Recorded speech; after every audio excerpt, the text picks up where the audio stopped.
Hello and welcome to the registration video for rising 12th graders. My name is Mr. Walton and I'm going to walk you through the course selection page. As seniors, pretty much your graduation requirements should be innate at this point, and you should have some familiarity with Naviance, but there are some new choices of things that you can do as a 12th grader and some new choices on the registration sheet that I'll kind of walk you through. So I'm going to probably spend a little bit more time on that than the Naviance tutorial and some of the other stuff. The course planner, as always, in the courses area, you can go in there, look at the course plan that you made, look at graduation requirements that are still pending, and kind of use that to guide you a little bit. Obviously, your school counselor can help you with that as well. The document library is an area where you can click on that, and you can see a variety of sheets for a bunch of different things, but 2018 registration is going to have things like the course planning guide, the course offerings guide, and various departments, as well as the virtual school, some stuff at some of the academies and stuff like that. So you can click on any of those and find out more information about any classes that you are looking to take. So I'm going to go back to the home page, and I'm going to click on the link for the 12th grade registration sheet, and then complete a survey. That takes me in here to the registration area. Now, one thing to be aware of is that if you go to the bottom, you'll see there's two choices. There's save and return later, and there's save and I am finished. Obviously, if you are not ready to turn in your sheet, or you need to talk to parent or guardian at home still are deciding, you can kind of get partially in this and then hit save and return later, and you would be able to see the sheet and re-access it. Save and I am finished is going to give you sort of a warning, like, are you sure you want to do that? You don't want to hit this until you are 100% sure that you are done. Now, when you hit save and return later, your survey will be archived right here. One thing to keep in mind is if you do not hit save and return later, and you do what I just did right there, which is didn't hit save at all, it will disappear, the work that you did. So you have to hit save and return later if you want to keep stuff in progress. Save and submit, obviously, once you put that, we can't reopen your survey. You've submitted it, and then schedule changes wouldn't roll around until the summer. So just be very careful that you're ready to submit at that time. One other thing that I can't stress enough on the registration sheet, is kind of picking classes that you are pretty sure that you are going to take next year. When I say pretty sure, I mean like 99% sure. And the reason is because we do our staffing based on what kids pick. And so if you pick stuff or don't pick stuff and then you decide you want it later at the schedule change process, you may find that the amount of sections that we have are very limited.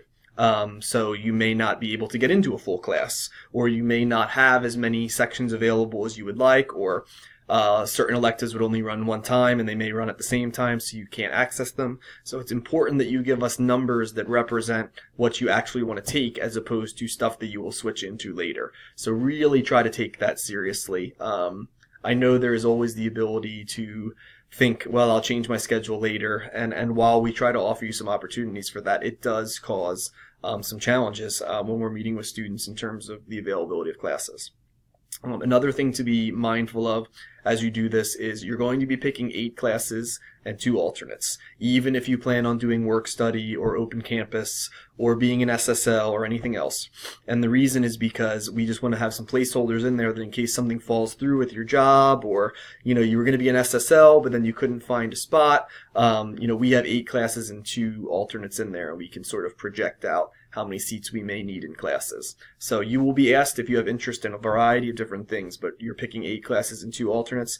The one exception to that is CTC students who are in the program already, not who have applied, but who are in the program and going into year 2. You guys are the one group that is going to only pick 4 classes and 2 alternates because you are pre-approved already for that program, and we know you're good. So as you can see, the survey is archived over here. I'm going to go in and I'm going to start working my way through. So you can see our sample student is George Washington. So we are going to go ahead and put his name in. His email, we might as well just go ahead with george.washington@gmail.com. Why not? And then the parent or guardian he completed it with. I am not sure of George Washington's parent's name. I do know his wife was Martha, so maybe we'll go with Martha as who he completed it with. So now we start getting into some individual questions about CTC. Do you currently attend CTC? Now, if you pick yes on this, this is the one group of people that are not picking 8 choices and 2 alternates. You are picking 4 and 2 alternates. So for the sake of this student, I'm going to pick no, but if you're a yes, you can keep in mind that you're doing 4 and 2. Everybody else, remember, 8 and 2. Have you applied for a CTC program? So for folks that might be doing one of the few one-year programs, if you applied, you would go ahead and pick yes, but notice that you're still picking 8 classes and 2 alternates. For the sake of this, I'm going to hit no. So now you're going to select an English class. And in 12th grade English, you have more choices than you've ever had before. You've got AP Literature if you took AP Lang last year. You got AP Lang if you took English 11 and are looking for more of a reading and writing about nonfiction as opposed to fiction. You got the Standard English 12, which used to be called English 12 Merit. We call it Standard now. You got the FCC English 101 choice. Now, we do split it into whether you've passed the AccuPlacer or have an exemption. If you do, like you have the Park score of a 4 or 5, you have the SAT score, the ACT score that's required, or you have passed the AccuPlacer, you're going to pick this one. If you do not have that score yet, you're taking the test but you don't have the score yet, or you don't have the exemption, or you're going to be taking it later, you're going to pick this one, because we don't want you to lose out on it, but we do have to chase down your AccuPlacer for you to be eligible for it. And then there is actually another class, the English 12 standard level, if you want to take it in the building, but take it virtually in the building. In other words, you're in a classroom with people taking all kinds of other classes, but you would be working on English 12 in a non-classroom setting, traditional classroom setting with a teacher. You'd just be, monitored. You would do this one. Okay, and that's a brand new option this year. For our sake, let's just say I'm going to pick AP Lang right now. So I got one of my 8 choices down. In math, everything under the moon is available to you right here. So you can double up, you could pick stuff that's next. The progression traditionally is Algebra 1 leads to Geometry, leads to Algebra 2. After Algebra 2, you can either go into Algebra 3, Pre-Calculus, or Statistics. After that level, if you took Stat, you'd be eligible for AP Stat. If you took Pre-Calc, you'd be eligible for AP Calculus. And then there's also Contemporary Math, which would be for students that have not passed the Algebra 1 Park exam or the Algebra 2 Park exam, and you'll probably have talked to your teacher about that. And then there's Intermediate Algebra for folks that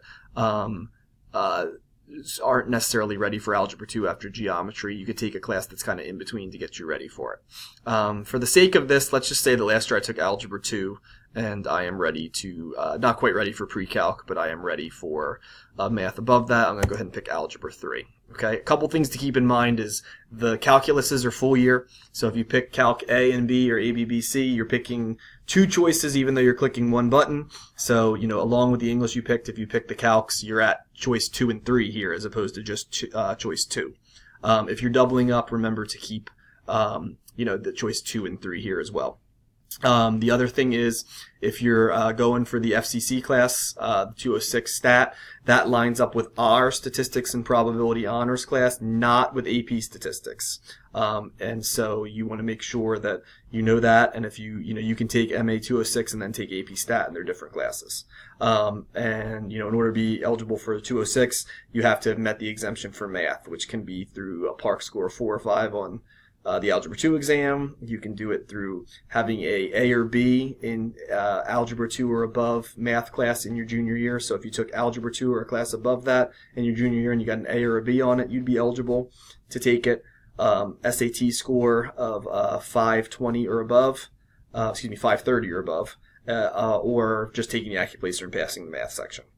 There's virtual in-school version of Contemporary Math as well. We talked a little bit about that. Geometry, at both levels, as well as Algebra 2, also offer virtual in-school options. So a whole bunch of maths that you can pick from. It is required to take a senior year math, and so you go ahead and pick whatever you want or multiple ones if you want to go that route. So then after that, the registration sheet is wide open.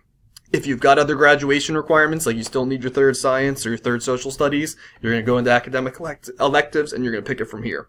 If you are looking for an AP class in a traditional academic area, that being English, math, social studies, science, you can pick it from here.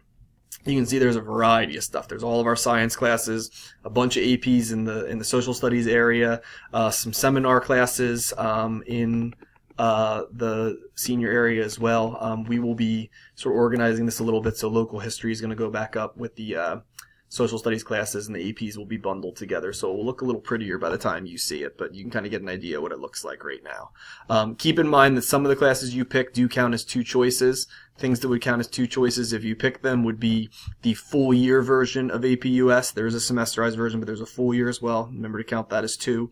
The full year version of AP World, if that runs, would count as 2 choices, as would AP Bio and AP Chem. We do split out the physics, so each of these count as one choice, so you don't need to worry about that. And then some of the classes do have prerequisites, like forensic science. You have to have taken a chemistry class and a bio class, so just be mindful of what you would need before you enroll in those classes. So for the sake of my student, let's just say he's looking to take a couple AP classes. Maybe he wants to take macroeconomics, and maybe he wants to take, say, I don't know, maybe AP Chem. So he's got 3 choices there, because Chem counts as 2. And then the macro is semesterized, so that gets us to 3 choices along with the other choices we made up here. Now, so because he's got a heavy schedule right here, he's probably looking the rest of the way to add some stuff to maybe lighten his schedule. In this case, it's George Washington, so that's why I'm using the he. You've got world language choices, and then you can go into all kinds of stuff. You've got all the VPA choices, the visual and performing arts choices right here, variety of levels. You've got all of the business and industrial arts and technology choices. Anything with the hashtag next to it is going to count as your personal financial literacy if you need that requirement. If you need foundations of tech or computer science, you can find them in here. Health and fitness, the other one that would be a standalone, is down at the bottom. For any folks that need fine art, you just pick one of those level 1 classes in the fine art area. You've got all the agriculture and family consumer science choices. That's where your child development, your pre-vets, your horticulture, ag sciences, independent living are all in there. PE, so if you're looking for strength training, team sports, the football or lacrosse classes, if you need your health or fitness or even just one part of it. Unified's down here as is coaching, and there's a brand new class called Fitness and Wellness, which is sort of a general nutrition and just, getting in shape if you're not someone who is playing a sport or not someone who's traditionally hitting the gym, but you want to have a place where you're active every day. That's going to be there as well.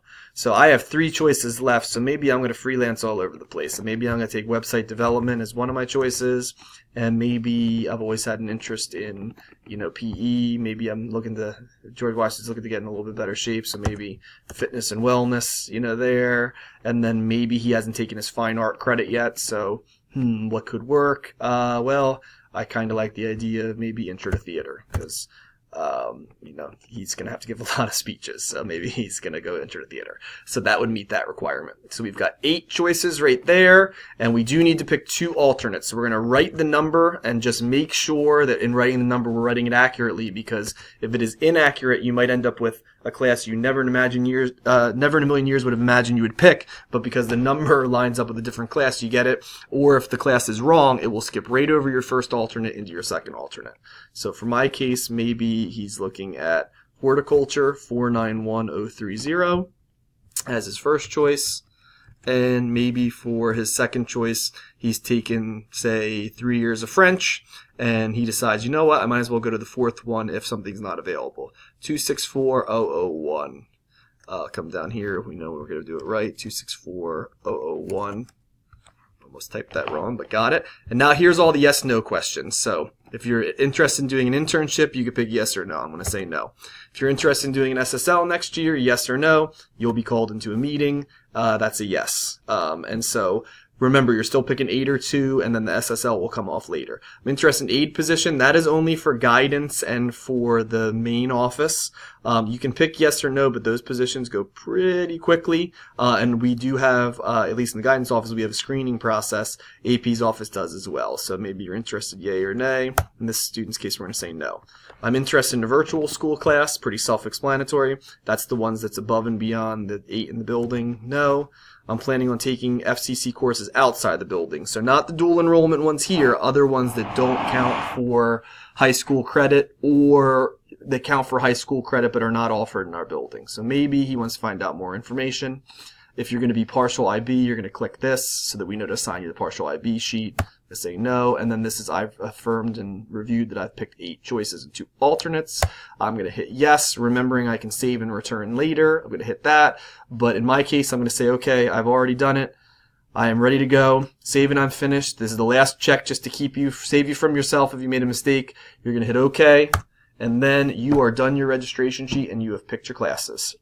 Thanks for hanging in there. It looks like we're going to get right in underneath the 15-minute mark. If you have any questions, do not hesitate to email your counselor or put in a pass. Thanks.